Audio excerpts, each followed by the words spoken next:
Hi there, thanks for tuning into the Off the Hook Crochet channel. In this video, I'm going to show you some basics on yarn and hook handling to help you get ready to learn some stitches.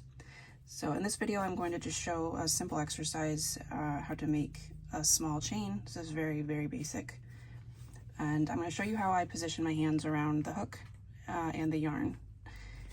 There's a number of different ways you can do this. How you crochet, how you hold your hook, how you hold the yarn. This is as unique to you as how you hold a pen or a pencil. So exactly what I'm doing might not be comfortable for you, but I'm just going to show you how I do it and some things to keep in mind as you handle the yarn, and you can find a way that's more comfortable for you as you get more practice.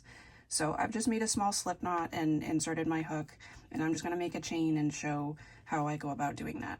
So right here at my fingertips, I am controlling the spin of the hook and I'm letting it do the work for me. I do this as opposed to holding the yarn in a static position and turning my whole wrist and my elbow. That gets very tiresome after a while.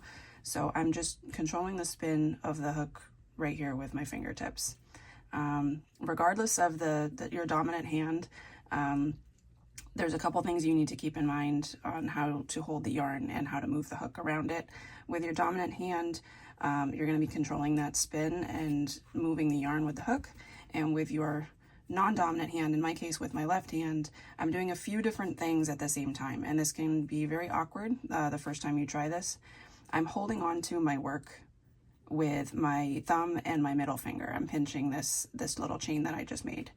With my index finger, I'm controlling the tension that's right here at my hook. This is very important.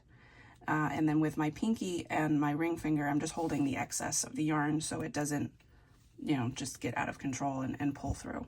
So I grasp that first. I put my index finger under the yarn, and then I pinch my work with my thumb and middle finger. Like I said, this is going to be different for however you're comfortable. There's no wrong way to do this. I'm just going to show you what I do and why this works for me. So holding a adequate tension here with my index finger is important for, it's important for a couple reasons. I want to be able to grasp the yarn easily with the hook and not have to fight this loose strand here like spaghetti. I don't want it to be like that. So I put just a little bit of tension, and again, this is something you're going to have to feel for yourself. I scoop it up from underneath with my hook, and then I pull through that little space there, the loop I just made. I turn the hook down as I pull it through to get it through that space a little bit easier. If I didn't do that and I kept the hook up, I would be, fighting, trying to get it through that loop.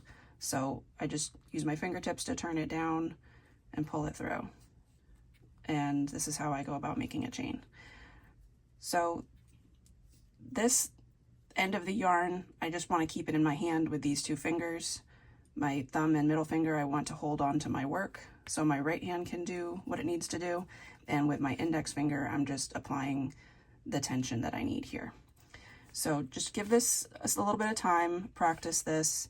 Move your fingers around as you need to. I've seen people, wrap the yarn around their finger to get more tension. I've seen people hold the hook like this. I've seen people hold the yarn like this as they crochet. However it works for you, as long as those principles are followed, you should be okay. Give this a little bit of time and work with just making a chain like I've done here.